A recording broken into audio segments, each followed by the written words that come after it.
Umphakathi wonke ngibingelele nogogo lapha ziyaphenduka umhlonishwa umeya noma engakafiki kodwa ngithemba ukuthi uzogcina efikile nosomlomo.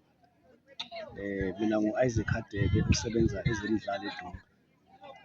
Kwezemidlalo-ke amakhodi ahlukahlukene, siyadlalisa ogogo, sidlalisa u-disability, sidlalise namakhodi nje omphakathi. Kuningi siyakwenza no-Mayoral Cup yithi esisuke sibagijimisa o-athletic. Mhlawumbe yini eyenza ukuthi nigqugquzele noma nigqugquzele ekutheni namhlanje nize nenze into efana nale ndlalise izaguga nabanye nabantu? Senzela ogogo ukuthi babe active nalokuthi izinto zingangeni kalula, bangasheshi babanjwe izifo ey'hlukahlukene kodwa nje behlale be-healthy ngoba njengoba sibona nje khona u-health, ukhona u-DSD, social development, okuyena ophethe kahle kahle nama-club. Then thina-ke bese siwafanda ukuthi agcine ukwazi ukuhlala siwumasipala waseDumbe. Ogogo nibathola kanjani nomkhulu mhlawumbe ngigcine ngoba ngibona ngathi kunama-team nenza kanjani ekubatholeni nibaqoqele ndawonye? Kusho ukuthi indawo nendawo bayarejista benze i-NPO kodwa bayenze through u-DSD bese-ke abagcini ngokugijima njengoba begijima la benza nemisebenzi yezandla la besuke besebenzela khona. Njengala eBilanyoni nje khona basebenzela lapha e-ofisini lakamasipala kuba basebhadeni abale kuthiwa kusemageyithini, bese kuba khona abaseMangosuthu bale nabo enzansi kwelinye indlu laphaya abasebenzela khona, bese kuba abaselokishini, kube abale e-Ward 1, hhayi kuqhelile-ke e-Ward 1, bahlukahlukene futhi khona kodwa bahlangana endaweni eyodwa noma beqhelile benjalo. Iziphi iy'ngqinamba enifisana nazo ngesikhathi nisalungiselela zonke lezi zinto osoy'balile? Into esiyaye sihlangabezane nayo mhlawumbe engaba i-challenge ukuthi asikwazanga nje kulo nyaka ukuthi sikwazi ukuya kubo emaklabhini abo sikwazi ukusiletha into ezivamise ukuyenza. Sishaya i-challenge-ke yama-resources, asibanga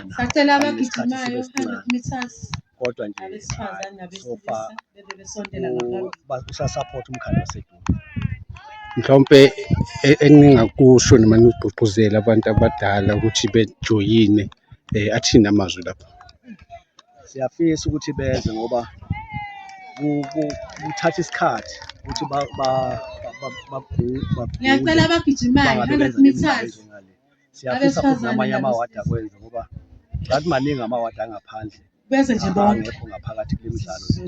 Mhlawumbe la ikho 60 no 70 abesifazane nabesilisa, males and females. Ward 4 awukho, kube Ward 7, Ward 8, Ward 9 and yeah, cishe lawo mawadi asasele ngaphandle.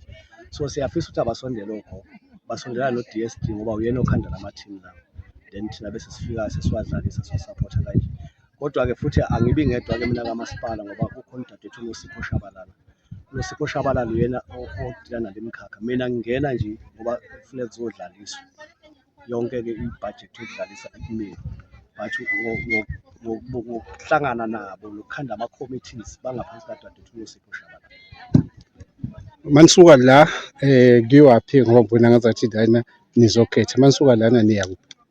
Hhayi siyasiletha impela siyoshaya uLundu, siyoshaya uLundu, siyoshaya uSongolo, siyoshaya uNongoma, siyoshaya abaQulusi, Mr. Hadebe siyodlalela uLundu.